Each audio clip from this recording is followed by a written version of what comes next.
नमस्कार, city light देख रहे हैं आप सभी और मैं हूं आपके साथ अविनाश कर। 7 जुलाई को रायपुर के साइंस कॉलेज मैदान में कांग्रेस के राष्ट्रीय अध्यक्ष मल्लिकार्जुन खड़गे की सभा होगी।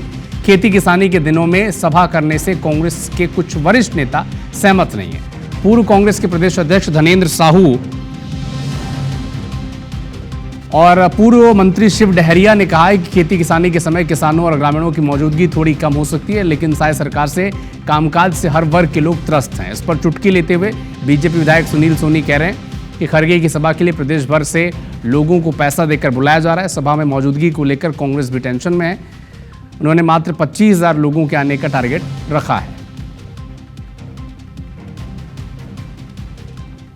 लेकिन उत्साह बहुत जबरदस्त है। लोग सारी परिस्थितियों के बीच, सारे अवरोधों के बीच में भी आज इस जनसभा में काफ़ी बड़ी उपस्थिति होगी, ऐसा भरोसा है। नहीं, हमारे कांग्रेस के कार्यकर्ता पदाधिकारी सब उस काम में संलग्न हैं और किसान जवान और संविधान सभा जो हो रहा है हमारे राष्ट्रीय अध्यक्ष जी का, वो निश्चित रूप से अच्छा सफल रहेगा। वैसे भी भीड़ आना नहीं है।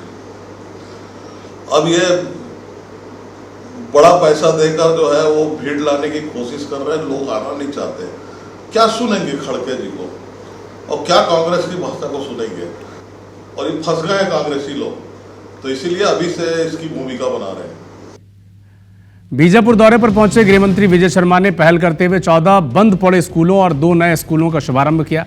ये पहल जिले के एड़समेटा, तोड़का, सवनार, कोरचोली, नेंड्रा, इतावर, करका, भट्टीगुड़ा जैसे अति संवेदनशील क्षेत्रों में की गई। लंबे वक्त से शिक्षा व्यवस्था यहां पर ठप पड़ी थी। कुल 16 स्कूलों के संचालन से हजारों बच्चों को अब औपचारिक शिक्षा का लाभ मिल सकेगा। खास मौके पर डिप्टी सीएम ने नौनिहालों का आत्मीय स्वागत करते हुए उन्हें पढ़ाई, खेल और संस्कारों में आगे बढ़ने की शुभकामनाएं दी। भैरमगढ़ विकासखंड अंतर्गत ग्राम फुंडहरी में इंद्रावती नदी पर निर्माणाधीन उच्च स्तरीय पुल का स्थल निरीक्षण किया गया। अधूरी निर्माण को लेकर कहा कि अब किसी भी स्थिति में अधूरा निर्माण स्वीकार्य नहीं है। जिला स्तरीय शाला प्रवेश उत्सव का कार्यक्रम बीजापुर में हो रहा है। मैं जाकर लोगों को बताऊंगा तो विश्वास करने में शायद परेशानी होगी। इतना सुंदर कार्यक्रम, ऐसा कार्यक्रम बड़े बड़े जगहों पर नहीं होता है। इतनी शुद्धता, इतने अच्छे ढंग से, इतने सारे पार्टिसिपेंट्स के साथ ये पूरा कार्यक्रम हो रहा है। और जिला स्तरीय बहुत से ऐसे विद्यालय जिसको बंद करा दिया गया था नक्सलियों के द्वारा, वो विद्यालय आज पुनः प्रारंभ हो रहे हैं। वहाँ शिक्षकों की नियुक्तियाँ की गई। ये बहुत ही हर्ष का विषय है।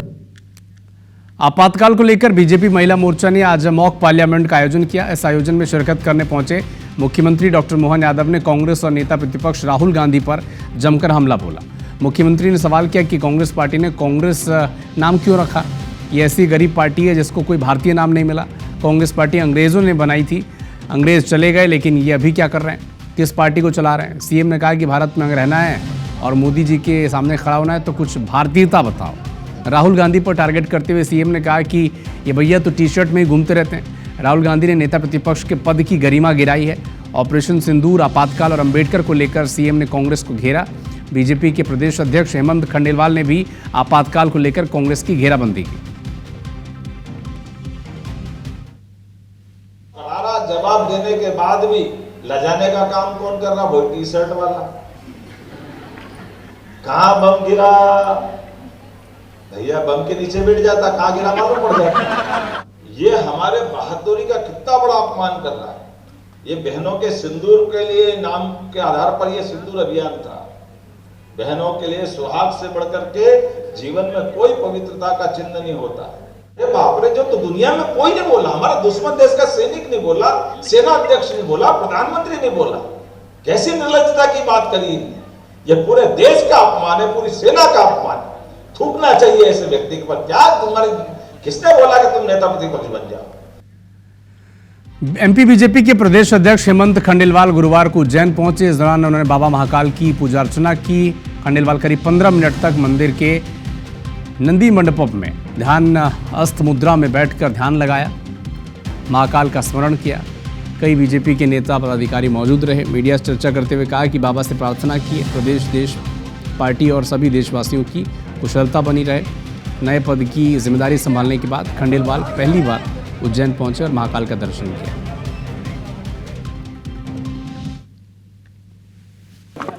पार्टी के नेतृत्व ने और कार्यकर्ताओं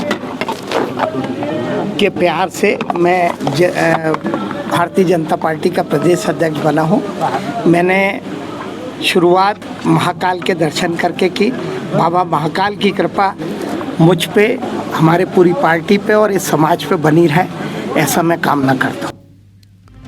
मध्य प्रदेश के ग्वालियर शहर की महल रोड अब चर्चा पूरे देश प्रदेश में हो रही है। विपक्ष इस घटिया क्वालिटी की सड़क के मामले में मोहन सरकार से लेकर मंत्रियों, सांसदों और केंद्रीय मंत्री सिंधिया को घेर रहा है, तो वही कांग्रेस के विधायक सतीश सीकरवार इन्होंने अजीबोगरीब बयान दिया है। सीकरवार ने रोड ठेकेदार के समर्थन में बयान दिया है। कहा है कि बरसात के बाद इस रोड को बनाया जाता तो सड़क नहीं धंसती, लेकिन पत्रकारों ने ज़्यादा बवंडर बना दिया। सीकरवार ने कहा कि बारिश के पानी की तासीर बड़े बड़े गड्ढे कर देती है।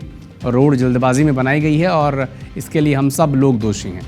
पूर्व सांसद विवेक शेजवलकर इन्होंने कहा कि सही रोड बनाने की जिम्मेदारी ठेकेदार की थी।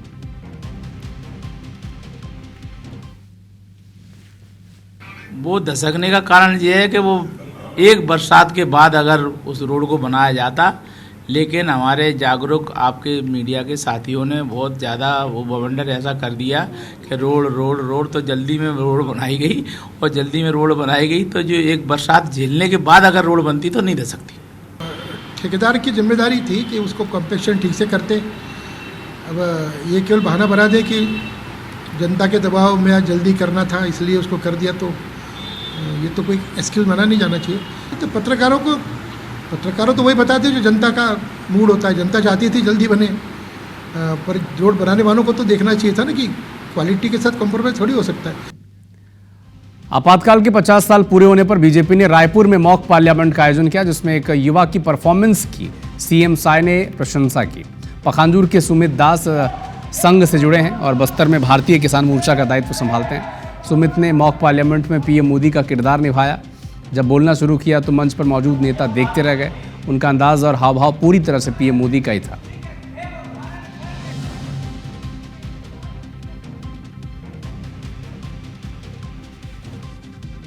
उन्नीस 1975 के आपातकाल के 50 साल पूरे होने पर रायपुर में भारतीय जनता युवा मोर्चा ने एक मॉक पार्लियामेंट का आयोजन किया, और उस मॉक पार्लियामेंट के आयोजन में जो सबसे केंद्र में थे, जिसकी तारीफ कल मुख्यमंत्री विष्णुदेव साय ने जी भर के की, ओपी चौधरी ने भी जिनको सराहा, वो शख्स है डॉक्टर सुमित दास। और सुमित दास सेंटर ऑफ अट्रैक्शन क्यों हो गए, आप जब इनकी पहली आवाज सुनेंगे तभी वो समझ में आ जाएगा।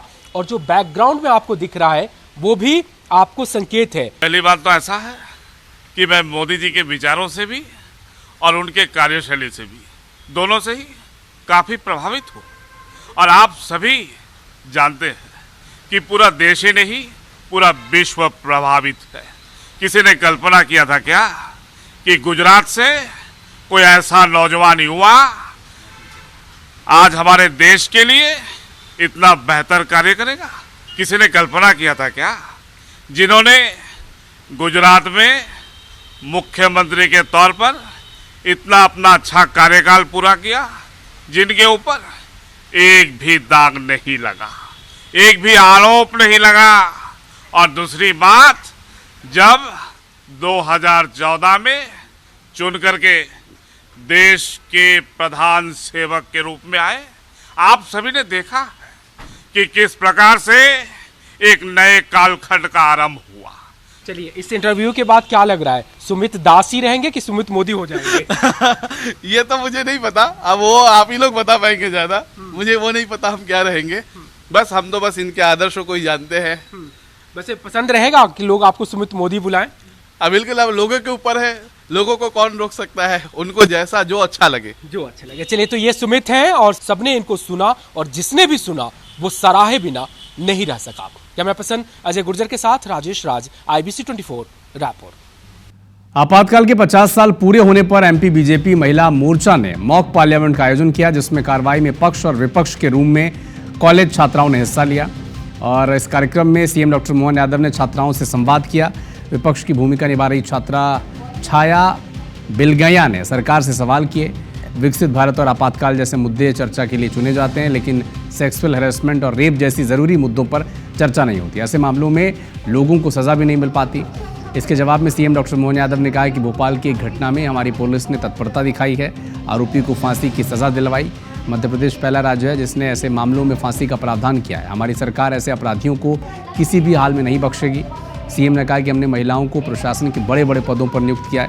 हमारी संस्कृति में महिलाओं को हमेशा सम्मान मिला है।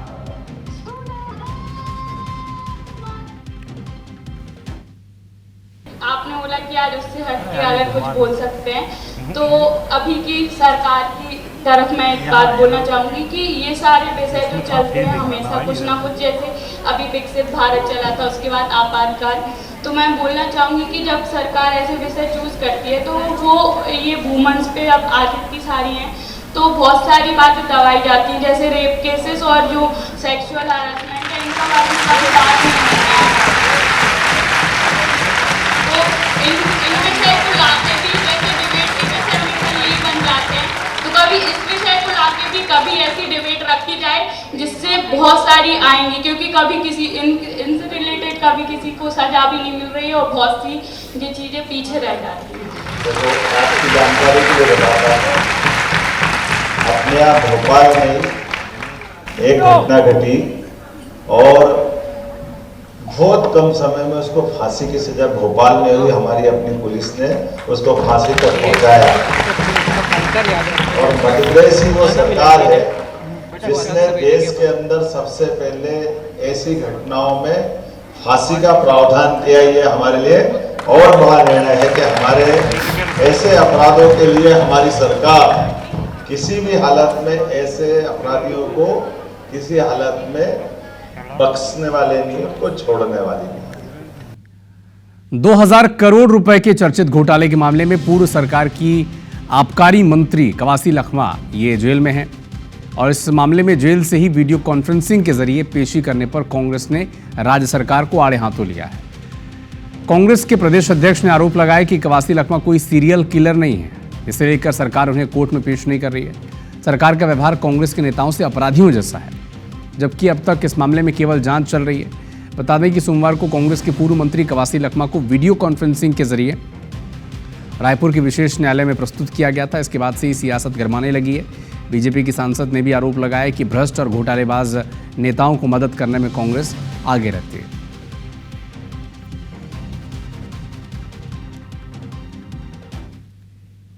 आप जेल के बाजू में आपका न्यायालय है। कवासी लखमा जी ऐसा कौन सा खूंखार अपराधी है जो कि अगर जेल से बाहर आकर अगर कोर्ट चले जाते हैं तो सरकार को नुकसान होगा या किसी आम जनता को नुकसान होगा? कोई सीरियल किलर तो नहीं है वो। और कांग्रेस के लोग चोरी भी करेंगे और सीनाजोरी भी करेंगे और यही काम कांग्रेस के लोगों ने 60 साल किया, केंद्र में भी किया और छत्तीसगढ़ को 5 साल उनको छत्तीसगढ़ के देवतुल्य जनता उनको सरकार बना के शासन चलाने का मौका दिया, लेकिन 5 साल में चावल घोटाला, कोयला घोटाला, शराब घोटाला, पीएससी घोटाला जैसा घोटाला किया और आज उसका परिणाम भोग रहे हैं।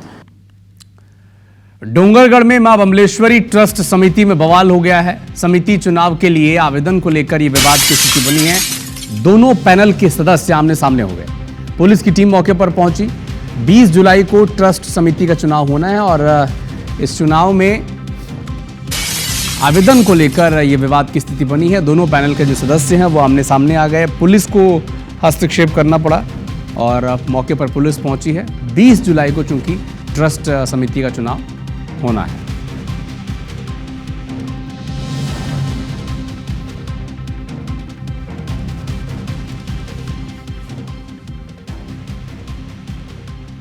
एससीसीएल दीपका विस्तार परियोजना के तहत ग्राम मलगांव में अधिग्रहित की गई भूमि को लेकर बड़ा खुलासा हुआ है। एसडीएम कटघोरा की जांच में यह सामने आया है कि मुआवजे की सूची में दर्ज 152 मकान भौतिक रूप से अस्तित्व में ही नहीं है। ये सभी मकान काल्पनिक पाए गए हैं। एसडीएम दफ्तर से मिली जानकारी के मुताबिक मई 2025 में ग्राम मलगांव की परिसंपत्तियों को हटाकर पूर्ण विस्थापन की प्रक्रिया के दौरान ये जो संदेह वाला तथ्य है ये उजागर हुआ। एससीसीएल द्वारा मुआवजे हेतु उपलब्ध कराई गई सूची में 78 ऐसे मकान का उल्लेख था जो मौके पर मौजूद ही नहीं थे। इधर राजस्व अधिकारी और कर्मचारियों ने 74 अन्य मकानों की भी अलग से सूची तैयार की है। इनमें साल 2018 से 2022 तक की गूगल अर्थ से प्राप्त तस्वीरें संलग्न की गई थी और इन तस्वीरों के विश्लेषण के बाद ये स्पष्ट हो गया कि ये 74 मकान भी मौके पर कभी अस्तित्व थे ही नहीं। मुआवजा प्रक्रिया को निरस्त करने के लिए SCCL को पत्र जारी किया गया। 152 ऐसे मकान पाए गए जो वहाँ मौके पर मौजूद नहीं थे, उन्हीं की निरस्ती के लिए SCCL GM को विपका को भेजा गया। अगर ऐसे उसमें लिखा गया है कि ऐसा भी किसी का भुगतान पूर्व में कर दिया गया है तो उसके लिए वसूली कितना भुगतान किया गया ये भी बताएंगे और साथ ही उसकी वसूली की प्रक्रिया भी स्टार्ट करेंगे। इसके अतिरिक्त जो भी नौकरी बची हुई है, एक नौकरी अभी 10 और एक और है, उनकी नौकरी को भी उन्होंने कहा 10 दिवस के अंदर उनकी नौकरी आ जाएगी। कोरबा के दीपका गांव की एक महिला को 30 साल तक कानूनी लड़ाई लड़ने के बाद हाईकोर्ट से न्याय मिला है। जस्टिस संजय के अग्रवाल की सिंगल बेंच ने मामले की सुनवाई की है। जिले के दीपका गांव की निर्मला तिवारी को 0.21 एकड़ जमीन 1981 में कोयला खदान की अधिग्रहण की गई थी और इसके बदले में SCCL को पुनर्वास नीति के तहत उन्हें मुआवजा और उनके परिवार के सदस्यों को नौकरी देनी थी। मुआवजा 1985 में दे दिया गया था, लेकिन नौकरी एक फर्जी व्यक्ति नंदकिशोर जायसवाल को दे दी गई। याचिकाकर्ता ने SCCL प्रबंधन को इस धोखाधड़ी की जानकारी दी। लंबी लड़ाई के बाद SCCL ने साल 2016 में नंदकिशोर को नौकरी से बर्खास्त कर दिया। इसके बाद महिला ने अपने बेटे उमेश तिवारी को नियुक्ति देने की मांग की, लेकिन SCCL प्रबंधन ने ये कहते हुए नौकरी देने से इनकार कर दिया कि अधिग्रहण की तारीख पर जमीन याचिकाकर्ता के नाम पर म्यूटेट नहीं थी और उसके बेटे का उस वक्त जन्म नहीं हुआ था। हाईकोर्ट ने इस तर्क को खारिज करते हुए कहा कि म्यूटेशन का रिकॉर्ड सिर्फ कब्जे का सबूत है, स्वामित्व का नहीं। मामले की सुनवाई के बाद हाईकोर्ट ने याचिकाकर्ता के बेटे को 6 जुलाई 2017 से नियुक्ति देने और इसके अलावा सभी लाभ उसी तारीख से देने को कहा है।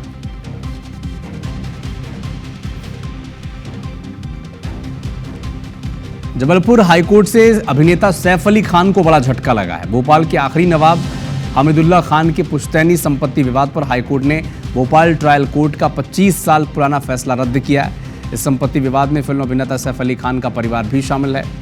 सैफ अली खान की दादी साजिदा सुल्तान भोपाल नवाब की बड़ी बेगम की मंझली बेटी थी, जिन्हें नवाब का उत्तराधिकारी घोषित किया गया था। नवाब के अन्य वारिसों ने पुश्तैनी संपत्ति का बंटवारा मुस्लिम पर्सनल लॉ के मुताबिक करने की मांग की थी, जिसे भोपाल ट्रायल कोर्ट ने 14 फरवरी सन 2000 के अपने फैसले में ठुकरा दिया था और वारिसों की ओर से जबलपुर हाई कोर्ट में भोपाल ट्रायल कोर्ट के फैसले को चुनौती दी गई थी, जिस पर अब हाई कोर्ट ने फैसला सुनाया है। हाई कोर्ट ने निर्देश दिए कि ट्रायल कोर्ट सभी पक्षों को मौका देते हुए 1 साल के भीतर सुनवाई करे और अपना फैसला भी सुनाए।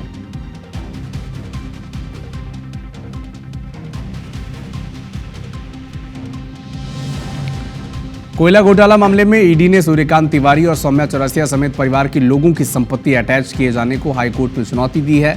इधर KJSL कोल पावर और इंद्रमणि मिनरल्स ने अपने अधिवक्ता के माध्यम से याचिका लगाई है, जिस पर लगातार सुनवाई के बाद सभी 10 याचिकाओं पर फैसला सुरक्षित रख लिया गया। दरअसल ईडी रायपुर ने अवैध कोयला लेवी घोटाले से संबंधित मामले में सूर्यकांत तिवारी, अन्य से संबंधित PMLA 2002 के प्रावधानों की 49 करोड़ 73 लाख रुपए की 100 से अधिक चल और अचल संपत्तियों को अंतरिम रूप से कुर्क किया गया, जिसमें बैंक बैलेंस, वाहन, नकदी, आभूषण, जमीन शामिल हैं।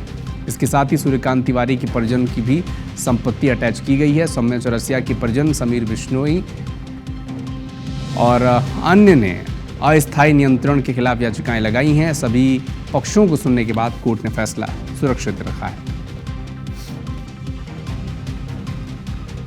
कवर्धा में सरकारी दफ्तर की लापरवाही और कर्मचारियों की लेट लतीफी पर लगाम लगाने के लिए कलेक्टर गोपाल वर्मा ने जिला पंचायत, जिला अस्पताल, शासकीय स्कूल का निरीक्षण किया। समय पर जो लोग नहीं पहुंचे उन्हें सबक सिखाने के लिए मेन गेट पर ही कलेक्टर कुर्सी लगाकर बैठ गए। जैसे ही देरी से पहुंचे कर्मचारी दफ्तर में दाखिल होने लगे, उन्हें बाहर ही रोक लिया गया।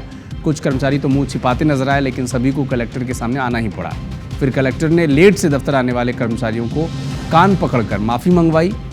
देर से आने वाले कर्मचारियों की कलेक्टर ने जमकर फटकार लगाई। शर्मिंदगी के चलते कई कर्मचारियों ने सार्वजनिक रूप से कान पकड़कर माफ़ी भी मांगी। स्कूल में पढ़ाई ठीक से होती है? Yes sir. और कोई समस्या तो नहीं है? नहीं है ना? खाना मिलता है ठीक से? अभी तो जिला पंचायत गया था, डिस्ट्रिक्ट हॉस्पिटल और ये स्कूल गया हूँ। अभी कुछ शिकायत भी आ रही थी कि समय पे कर्मचारी बारिश के नाम से नहीं आ रहे हैं, और वैसे नियमित रूप से मैं चेक भी करते रहता हूँ ताकि कर्मचारी समय पे आए और अपना काम करें। एक शौकस जारी करवा रहे हैं, वहाँ कारण हालांकि बता रहे हैं कि बारिश के नाम से थोड़ा लेट हो रहे हैं करके। तो जो कर्मचारी आज नहीं आए थे जो नियमित रूप से ऐसा करते हैं सबको आज शोकॉज जारी कर रहे हैं। कोरबा में कार चालक ने 4 गाड़ियों को टक्कर मारी है। 10 लोग इसमें घायल हैं, 6 की हालत गंभीर बताई जा रही है। हालांकि ड्राइवर को हिरासत में ले लिया गया है पुलिस के द्वारा। सिविल लाइन थाना क्षेत्र के इंदिरा चौक की घटना है। तो एक कार ड्राइवर ने 4 गाड़ियों को टक्कर मारी, 10 लोग घायल हैं, 6 की हालत गंभीर है। ड्राइवर हिरासत में है पुलिस के। सिविल लाइन थाना क्षेत्र के इंदिरा चौक की घटना है।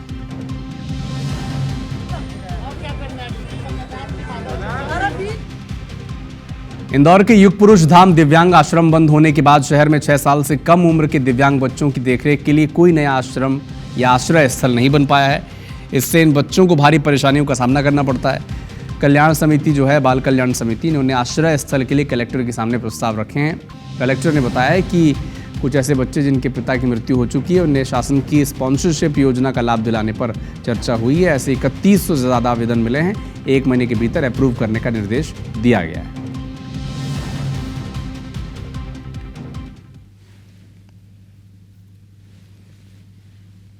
बाल कल्याण समिति की बैठक का आयोजन किया गया था और उसमें कई बिंदुओं पर चर्चा हुई है।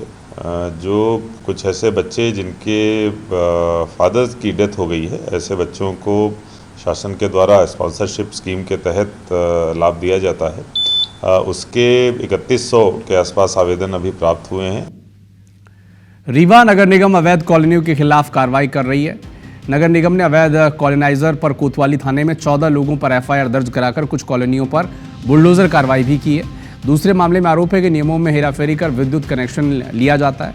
अवैध कॉलोनियों और वैध कॉलोनियों तक कनेक्शन पहुंचाने का अलग अलग नियम और शुल्क तय है।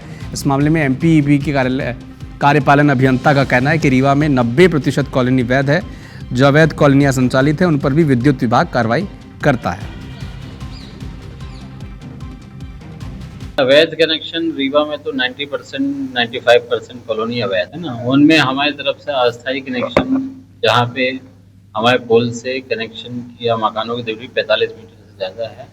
अवैध कनेक्शन भवन निर्माण के रहते हैं, वो बाद में उपभोक्ता द्वारा हो सकता है, वो तो जांच का विषय है कि शुरू में भवन निर्माण कर रहे हैं, बाद में पता चला उसमें रहायश करने लगे। मुरैना के पहाड़गढ़ जनपद पंचायत अंतर्गत मरा गांव में शासन की लापरवाही और प्रशासनिक उदासीनता के चलते करोड़ों रुपए खर्च कर बनी नल जल योजना की टंकी 2 साल से बंद पड़ी है, जिससे ग्रामीणों को आज भी पेयजल के लिए कुएं और प्राइवेट नलकूपों पर निर्भर रहना पड़ रहा है। आदिवासी परिवारों को बरसात के सीजन में पेयजल के लिए खेतों में बने कुएं और नदी पर निर्भर रहना पड़ रहा है। लगातार शिकायतों के बाद भी जिला प्रशासन और पीएचई विभाग के अधिकारी इस तरफ ध्यान नहीं देते।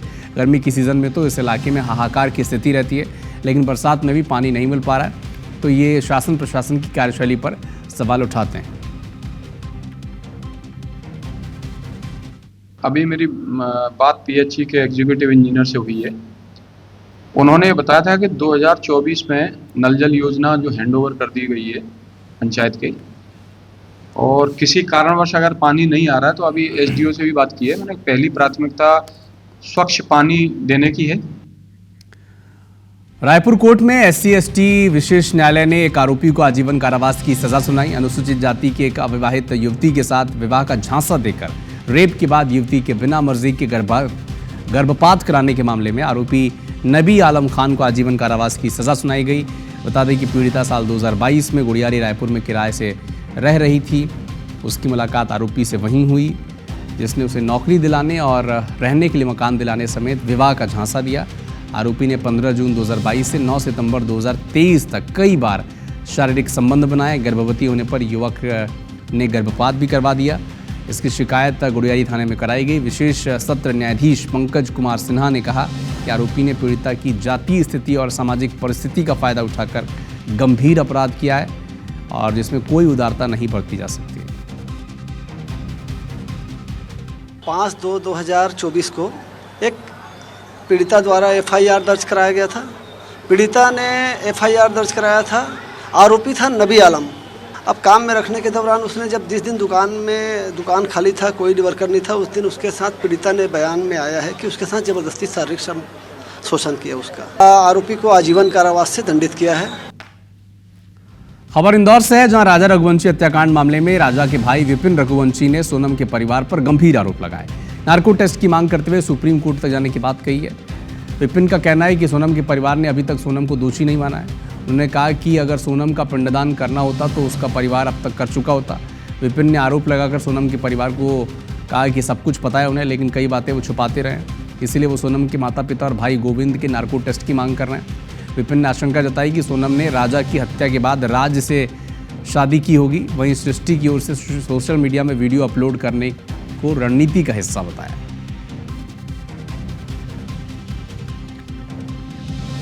पिंडदान गोविंद को कभी करना होता है, गोविंद के माता पिता को करना होता है तो कब से कर चुके होते हैं। कहीं ना कहीं मुझे इसमें ऐसा लग रहा है तो इनको सब कुछ पता होने के बाद भी ये लोग छुपा रहे बातें को है, तो इसीलिए हम लोग नार्कोटिक जांच की बोल रहे थे हम लोग।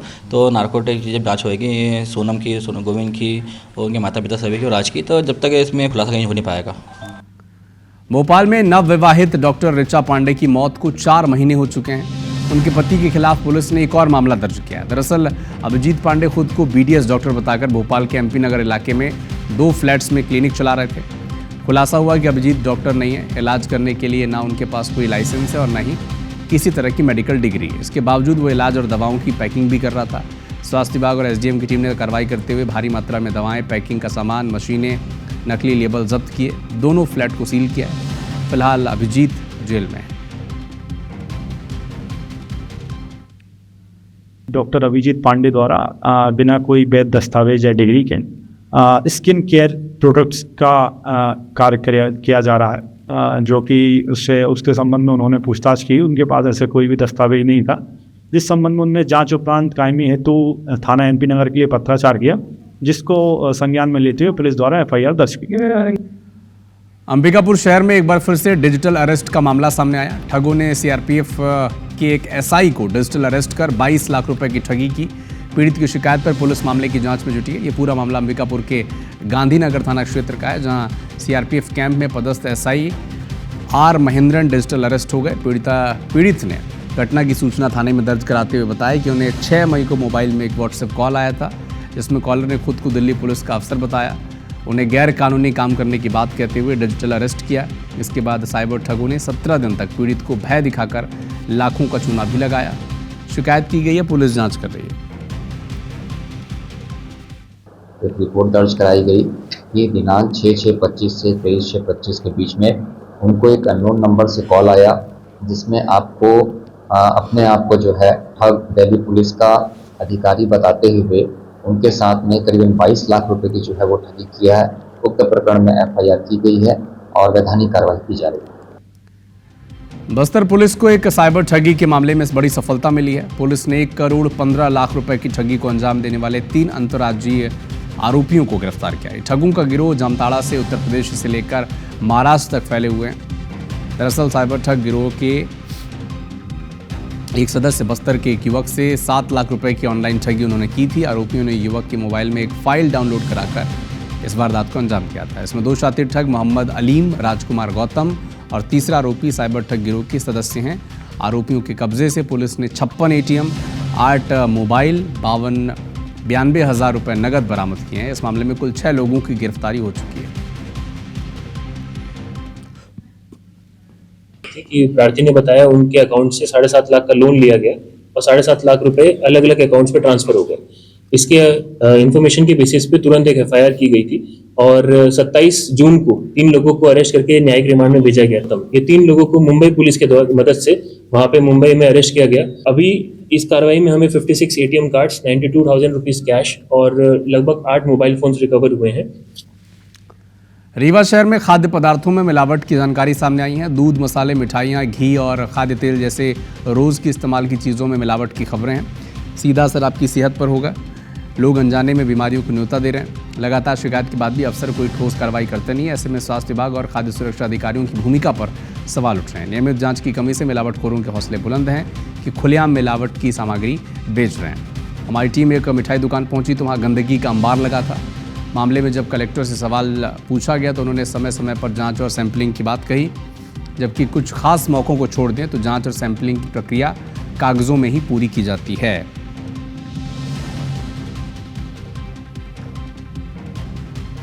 अन्य कार्रवाइयाँ भी हो रही हैं। अपने यहाँ जो पिछले 1 साल में सैम्पलिंग 2 तरीके की जो होती है, रेगुलेटरी और सर्विलेंस की, वो सैम्पलिंग भी लगातार हुई है। और अब चूंकि इस समय बारिश का समय है तो एक बार पुनः जो है वो तेजी से और अधिक सैंपल्स जितना भी प्रतिदिन हम लोग कलेक्ट कर सकते हैं उनमें सैंपल्स करा के और फिर उसके बाद इनमें कार्रवाइयाँ, ऐसे केसेस में जहाँ भी अनियमितताएं पाई जाएंगी, कोई वायलेशंस पाए जाएंगे, उनमें कार्रवाई। साफ सफाई तो सुबह शाम होता है ना, ये काम होता है, वही है अपना आदमी बनाता है। साफ सफाई हाथों से जो है बनाया जा रहा है, वही चीजें जो है आम पब्लिक खाती है। हाथ धो के तो हमको दस्ताने वगैरह पहनना। एक बड़ा अपडेट आपको दिल्ली से बता दें, भोपाल, खजुराहो और उदयपुर एयरपोर्ट नंबर 1 एयरपोर्ट घोषित किए गए हैं। जबलपुर देश का 10वां सबसे अच्छा एयरपोर्ट है। देश के टॉप 10 एयरपोर्ट्स में एमपी के 3 एयरपोर्ट शुमार हैं। एयरपोर्ट अथॉरिटी ऑफ इंडिया ने एयरपोर्ट्स की रैंकिंग जारी की है। ग्राहक संतुष्टि के आधार पर ये रैंकिंग जारी की गई है। तो भोपाल, खजुराहो और उदयपुर ये नंबर 1 एयरपोर्ट्स हैं देश में। जबलपुर देश का 10वां सबसे अच्छा एयरपोर्ट है, यानी मध्य प्रदेश के 3 एयरपोर्ट्स टॉप 10 में शामिल हैं। और ये जो रैंकिंग होती है ये एयरपोर्ट अथॉरिटी ऑफ इंडिया जारी करती है ग्राहकों की, यानी जो भी ट्रैवलर्स हैं उनकी संतुष्टि के आधार पर। तो एक बड़ी उपलब्धि से मानी जाएगी। मध्य प्रदेश के 3 एयरपोर्ट्स टॉप 10 में शामिल हैं।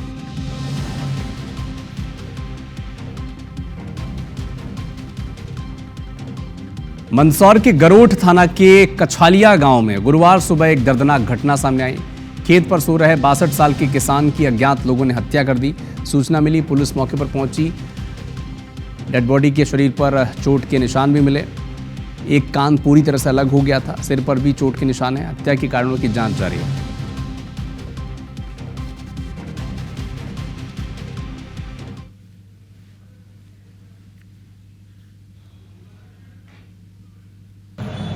बालाराम पिता स्वर्गीय नग्गा जी, उम्र 65 वर्ष का शव क्षत विक्षत अवस्था में मिला है। मौके पर फिंगरप्रिंट की टीम और एफएसएल की टीम उपस्थित हुई थी, जिन्होंने महत्वपूर्ण साक्ष्य जो है वो संकलित किए हैं और इस संबंध में अनुसंधान जारी है।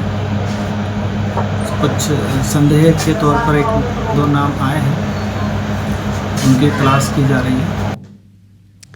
छत्तीसगढ़ आबकारी आरक्षक भर्ती आवेदन मामले को लेकर बीजेपी सांसद बृजमोहन अग्रवाल ने व्यापम के अध्यक्ष रेणु पिल्ले को पत्र लिखा है और कहा है कि आबकारी आरक्षक भर्ती परीक्षा 2025 में तकनीकी गड़बड़ी के चलते हजारों अभ्यर्थियों के आवेदन समय पर भुगतान के बावजूद अंतिम रूप से सबमिट नहीं हो पाए हैं। ऐसे युवाओं की शिकायतों को व्यापम नजरअंदाज कर रहा है, जो सुशासन तिहार की भावना और नागरिक केंद्रित शासन के खिलाफ है।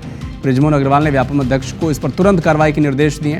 उन्होंने साफ किया है कि बेरोजगार युवाओं के भविष्य से कोई समझौता नहीं होगा। ये केवल एक परीक्षा नहीं है, उनके जीवन और आत्मसम्मान का सवाल है। ये जानबूझकर शासन की छवि को धूमिल करने की कोशिश है।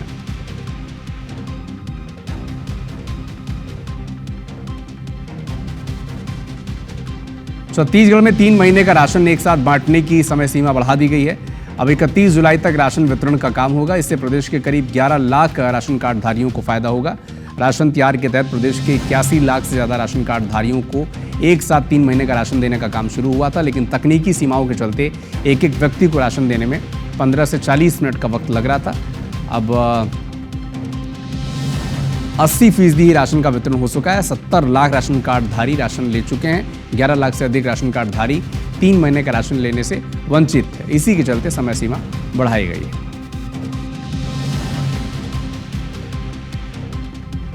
केंद्रीय मंत्री रामदास अठावले के निजी संस्थानों में भी आरक्षण लागू किए जाने की बात पर सियासत शुरू हो चुकी है। पिछले दिनों छत्तीसगढ़ प्रवास के दौरान रामदास अठावले ने कहा था कि निजी संस्थानों में भी आरक्षण लागू किया जाना चाहिए। पूर्व पीसीसी चीफ धनेंद्र साहू ने इसका स्वागत करते हुए कहा कि केंद्रीय मंत्री बोल रहे हैं तो केंद्र सरकार को इसे तत्काल लागू करना चाहिए। पूर्व मंत्री शिव डैरिया कह रहे हैं कि निश्चित रूप से ये अव्यवहारिक है, लेकिन संवैधानिक रूप से सही है।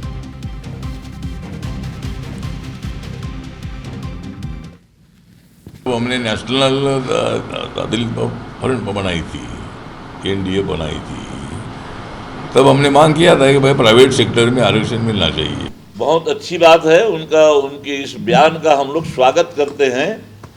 और मैं समझता हूं यदि सरकार का कोई मंत्री बोल रहा है, जवाबदार मंत्री बोल रहा है, तो निश्चित तौर पर उसके ऊपर जिम्मेदारी होती है कि इसको लागू करें वो।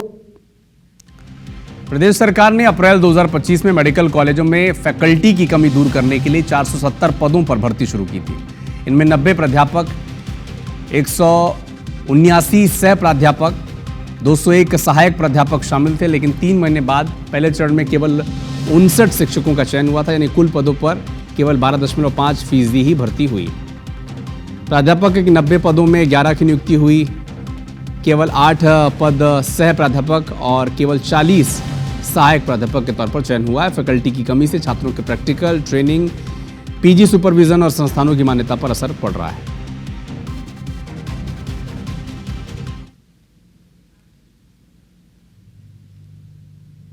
सरकार को उनकी सेवा शर्तों को बहुत आसान और आकर्षक बनाना होगा, तभी चिकित्सक सरकारी नौकरी में आएंगे, क्योंकि अभी भी चिकित्सकों की कमी पूरे देश और प्रदेश में है।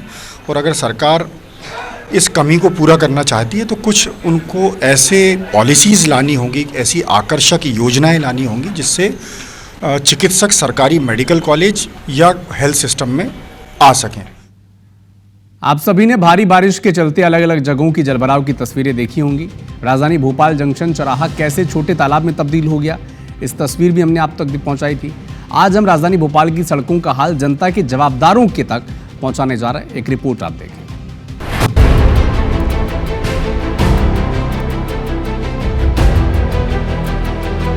ये जो तस्वीरें आप देख रहे हैं, ये सड़क है जहां पर सड़क कम, गड्ढे ज्यादा हैं। ये हादसों का न्योता देने वाली सड़क है, वो सड़क जो बीते दिन जलमग्न थी और पानी निकलने के बाद अब उखड़ चुकी है। इस सड़क पर 24 घंटे आवाजाही बनी रहती है, क्योंकि कुछ मीटर की दूरी पर रेलवे स्टेशन है। आप इस सड़क पर अगर पैर मसल दें तो इसके ऊपर जो भ्रष्टाचार का डामरीकरण किया गया है, उसकी पोल खुलते नजर आ जाएगी। राजधानी भोपाल में नगर निगम के सभी दावे फेल होते नजर आ रहे हैं और इस वक्त मैं आपको ये सड़क दिखा दूं। हालांकि आपको समझ में नहीं आएगा कि सड़क में गड्ढे हैं या गड्ढों में सड़क है। देखिए किस तरीके से ये जो सड़क है ये पूरी उखड़ चुकी है, किस तरीके से ये जो सड़कें हैं ये उखड़ी हुई नजर आ रही हैं। तो ये हाल है, ये नगर निगम की व्यवस्थाएं हैं। जो डामरीकरण किया गया था, पूरी सड़क आपकी जहां तक नजर जाएगी ये पूरी सड़क जो है आपको उखड़ती हुई नजर आ रही है। सिर्फ महज पैर मात्र से करने से ये सड़क जो है ऐसे उखड़कर सामने आ रही है। बुधवार को सिर्फ 2 घंटे की बारिश में यहाँ घुटने तक पानी भराया था। पानी भरने के कारण गड्ढे नहीं दिख रहे थे। बुधवार को सड़क पर 5 से 6 यात्री वाहन देखते देखते पलट गए।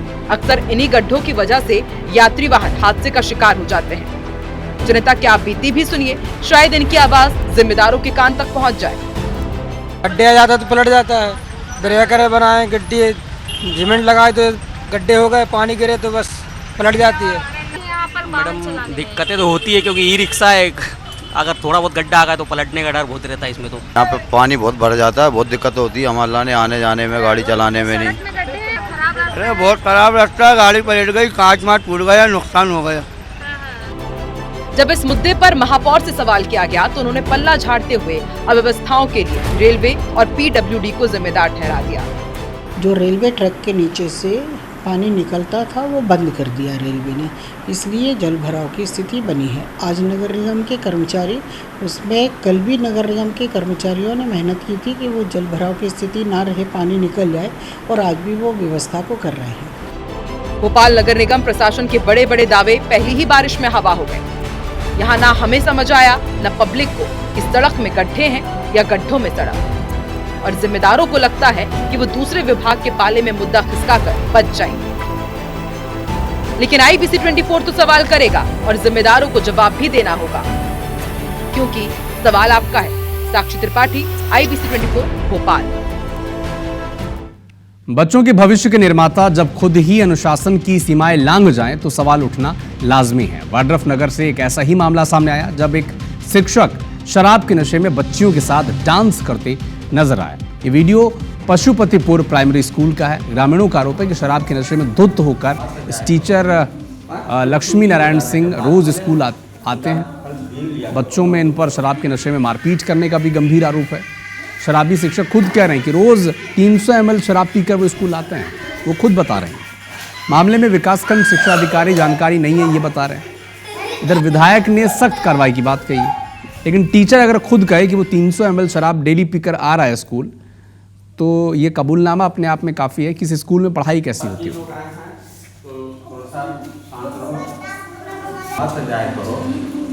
जब छुट्टी हो जाने के बाद भले 2-4 फल भी लिया करो और कुछ करो।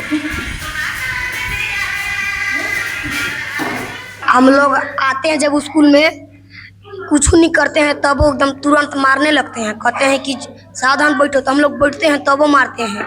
शराब पी के आना नहीं चाहिए। कोई सर, हम लोग का सर वहाँ कन्या आश्रम हाई स्कूल में कोई नहीं जाते हैं शराब पी के।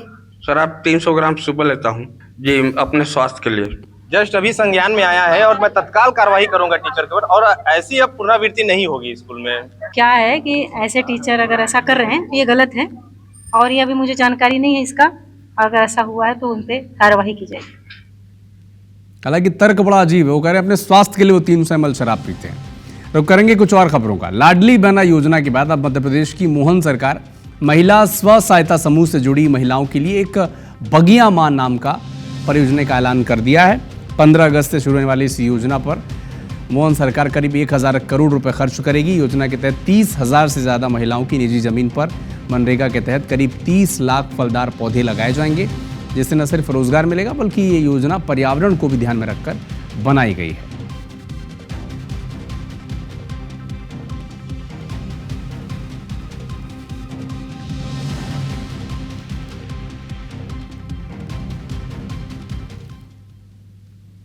एक बगिया माँ के नाम, जिसमें पूरे परिवार के लोग अपने अपने परिवार की माँ के नाम से, तो जो 2 एकड़ से छोटी भूमि पर 2 लाख का अनुदान दे करके ये बड़ी योजना, जिसमें निजी स्तर पर भी अपने अपने स्वयं सहायता समूह के माध्यम से 900 करोड़ की योजना दी है। भारतीय जनता पार्टी तो एक्सपेरिमेंटल पार्टी है। इस तरह की जो है ना कार्यक्रमों को घोषित करके उनके एक तरह से आविष्कार करने का प्रयास करती है, लेकिन सफलता नहीं मिलती है। प्रदेश के अंदर लाडली बहना योजना के मामले में जिस तरह से उन्होंने कांग्रेस पार्टी की योजना लीक होने पर उन्होंने उसको अपना लिया, उसका उन्हें फ़ायदा मिल गया, वो आज तक पूरा नहीं किया। 3000 रुपये की देने की बात की थी, आज भी 1250 रुपये अटके हुए हैं। तो इनकी सारी योजनाएं आज भी जरूर जाती हैं। ग्वालियर शहर को जगमग करने 26 करोड़ रुपए खर्च कर LED लाइटें लगाई गई हैं, लेकिन अफसरों की खराब प्लानिंग और मनमानी से शहर भर की प्रमुख सड़कों और गली मोहल्लों में लाइटें बंद पड़ी हैं। जबकि स्मार्ट सिटी कंपनी ने ठेकेदारी फर्म को 20 से अधिक बार नोटिस, जुर्माना और 3 बार टर्मिनेशन का पत्र भी थमा दिया है, लेकिन उसके बाद भी कंपनी अपने काम में सुधार नहीं करती है।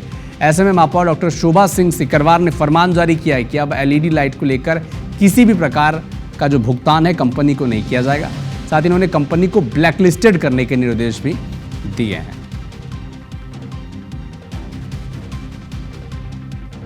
पूरे शहर की लाइटें बंद हैं। LED की जो क्वालिटी है वो भी बहुत घटिया है कि अगर सुबह लगाते हैं शाम तक वो लाइट ख़राब हो जाती है। सूचना देने के बाद भी वो जागरूक नहीं हो रहे हैं, क्योंकि अभी हम लोगों ने उनको 15-15 दिन का 2-3 बार बैठक लिए, टाइम दिया था, लेकिन मुझे नहीं लग रहा शहर में वो कहीं भी काम कर रहे हैं। ऐसा लग रहा है कि उनकी मंशा काम करने की नहीं है, तो उनका पेमेंट नहीं किया जाएगा।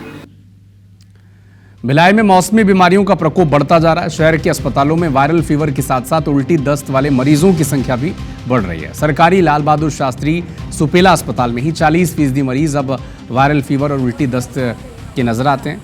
यहाँ OPD में भी मरीज की संख्या बढ़कर अब 550 के बीच पहुँच चुकी है। बिलासपुर के रतनपुर क्षेत्र में डायरिया का संक्रमण तेजी से फैल रहा है। स्थानीय सामुदायिक स्वास्थ्य केंद्र में हर दिन दर्जन भर मरीज आ रहे हैं। गंभीर मरीजों को भर्ती कर इलाज किया जा रहा है। इनकी वजह से अस्पताल में बेड की कमी और स्वास्थ्य सुविधाओं पर दबाव बढ़ गया। अस्पताल में केवल 1 डॉक्टर और सीमित स्टाफ है, जो नाकाफी साबित होता है।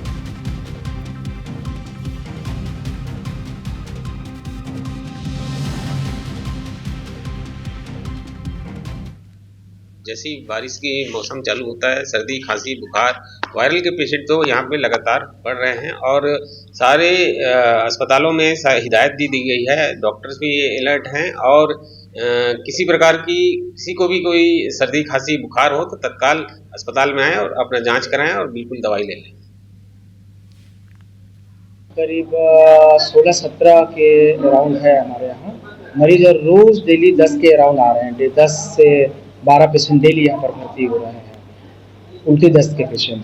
बाहर का पानी जो है इस्तेमाल कर रहे हैं, इसलिए आ रही है।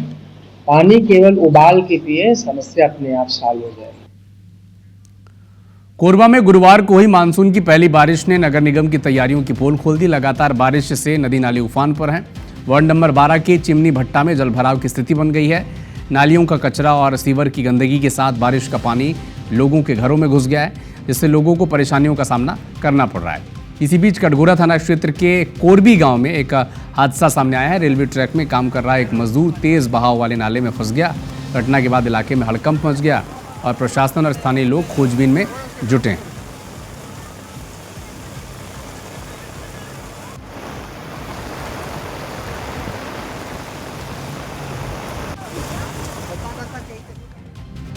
मध्य प्रदेश में मानसून को एंट्री लिए 20 से 25 दिन हो चुके हैं। प्रदेश के पूर्वी और उत्तरी हिस्सों में लगातार झमाझम बारिश हो रही है। दक्षिण और पश्चिम इलाके में भी बारिश के येलो अलर्ट देखने को मिल रहे हैं। आंकड़ों पर गौर करें तो पूरे प्रदेश में जून में सामान्य से 44% ज़्यादा बारिश हुई है। इस बार मानसून तय समय पर 16 जून को प्रदेश में दाखिल हुआ और 48 घंटे में भोपाल पहुंच गया। मौसम वैज्ञानिक ने जुलाई महीने को लेकर पूर्वानुमान जारी करते हुए कहा है कि जुलाई के महीने में पूर्वी और उत्तरी हिस्से में सामान्य से अधिक बारिश होने की संभावना जताई। जुलाई के पहले हफ्ते में पूर्वी हिस्से में मानसून ज़्यादा सक्रिय रहेगा। उसके बाद प्रदेश के मध्य पूर्वी हिस्से में मानसून काफ़ी एक्टिव नजर आने वाला है। फोरकास्ट आया, मंथली फोरकास्ट में यही बोल रही है मोस्टली हमारे सारे रीजन में नॉर्मल टू एबो नॉर्मल बारिश रहने का चांसेस है। उसमें भी आप यहाँ पे देख सकते हैं, ये जो मध्य प्रदेश का ये पूरा ये जो ब्लू कलर डार्क ब्लू दिखा रहे हैं वहाँ पे 75% से ज़्यादा चांसेस है एबो नॉर्मल होने का।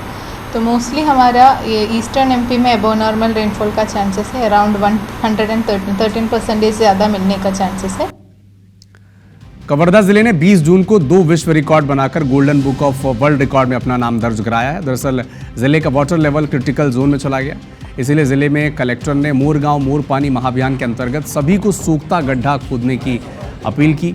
इसके तहत 12 घंटे में 1 लाख से अधिक सूखता गड्ढा श्रमदान से खोदा गया। साथ ही जल संरक्षण के लिए जिले के 1 लाख से अधिक लोगों ने एक साथ संकल्प लेकर इतिहास बनाया। ग्रामीणों का कहना है कि जल संरक्षण के लिए कलेक्टर ने पहल की थी, जिसके बाद हम लोगों ने गड्ढा खोदकर जल संरक्षण का संकल्प लिया। इस महाअभियान में कलेक्टर ने फावड़ा उठाकर ग्राम सूखता गड्ढा खोदा। खास मौके पर golden book of world records ने के Asia head doctor Manish Bishnoi ने गड्ढों की रिपोर्ट लेने के बाद दोनों रिकॉर्ड्स के लिए कलेक्टर को अवार्ड दिया है। वाटर लेवल उतरत रही साहब एकर नाम से गड्ढा बनाए के योजना बताई ना सचिव साहब, तो आज तुरंत खन के काम करे। हमारे यहाँ एक तो माननीय मुख्यमंत्री जी और उप मुख्यमंत्री जी पंचायत दिवस के दिन जो है मोर गांव मोर पानी एक महाअभियान की शुरुआत की गई थी। इसी तारतम्य में हमारे जिले में जन सहयोग से एक ही दिन में आज के दिवस सुबह से लेकर शाम तक लगभग 1 लाख जो है सोक पिट बनाने का निर्णय लिया है। डिस्ट्रिक्ट एडमिनिस्ट्रेशन के द्वारा एक नहीं बल्कि 2 विश्व रिकॉर्ड बनाए गए हैं। पहला रिकॉर्ड है सबसे अधिक संख्या में सोक पिट का निर्माण करना। 12 घंटे की अवधि में सबसे अधिक संख्या में आज यहाँ पर सोक पिट का निर्माण किया गया है। अयोध्या के प्रसिद्ध सिद्धपीठ हनुमानगढ़ी में अब भी कोई भी मिलावट वाला प्रसाद नहीं चढ़ा सकेगा। हनुमानगढ़ी के साधु संतों और लड्डू प्रसाद बनाने वाले व्यापारियों की से लेकर बैठक हुई, जिसमें फैसला लिया गया कि बजरंग बली को अब केवल देसी घी से बने लड्डू का प्रसाद ही चढ़ाया जाएगा। श्रद्धालु जिस दुकानदार से प्रसाद खरीदेंगे उस दुकान का नाम भी प्रसाद के डिब्बे पर अंकित किया जाएगा। 1 जुलाई से ये नियम लागू कर दिया गया है।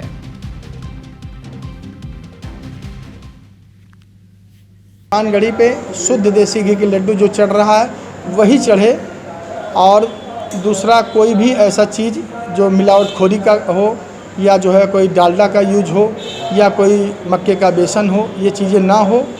इसलिए सभी दुकानदारों को सचेत किया गया है अखाड़े के द्वारा। हम व्यापारियों के निर्णय लिया गया कि कोई दुकानदार गलत ना हो, सब देसी घी के लड्डू बनाएं, और यही निर्णय हुआ कि उच्च क्वालिटी के देसी घी के लड्डू को बने हनुमानगढ़ी चढ़ाने के लिए। और ये भी लागू हुआ कि सब लोग अपने डिब्बे में अपना दुकान का नाम, जिस तरह ये है ऐसे हर लोग अपना दुकान का नाम मोबाइल नंबर छापें इसमें। अब तक के सबसे बड़े जीएसटी फर्जीवाड़े की जांच कर रही भोपाल ईओडब्ल्यू ने पहली बार घोटाले पर ऑफिशियली बातचीत की। भोपाल ईओडब्ल्यू के जांच अधिकारी ने IBC24 से दावा किया है कि इस फर्जीवाड़े से टैक्स चोरी की रकम हजारों करोड़ रुपयों तक पहुंच सकती है। ईओडब्ल्यू की जांच अधिकारी ने इस फर्जीवाड़े में छत्तीसगढ़ से गिरफ्तार किए गए कोयला व्यापारी शेख जफर को जबलपुर की ईओडब्ल्यू कोर्ट में पेश किया। 7 जुलाई तक रिमांड में ईओडब्ल्यू को सौंपा गया है। शेख जफर जीएसटी फर्जीवाड़ा गिरोह की फर्जी फर्म से कोयले की कालाबाजारी करता था। भोपाल ईओडब्ल्यू ने जांच अधिकारी हरिओम शर्मा है, उनसे बातचीत की हमारे संवाददाता विजेंद्र पांडे ने।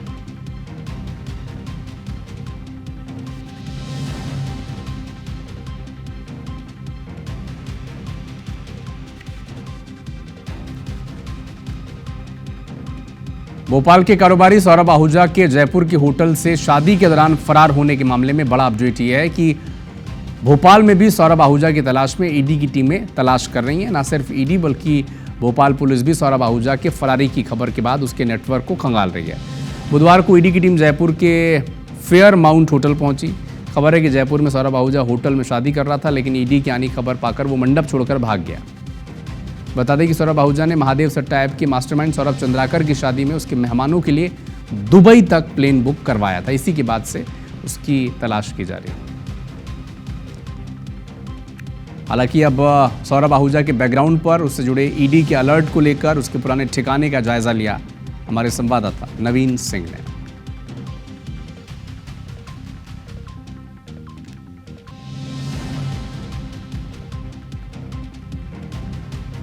महादेव सट्टा ऐप के एक और आरोपी सौरभ आहूजा की गिरफ्तारी की कोशिशें ईडी ने तेज कर दी है।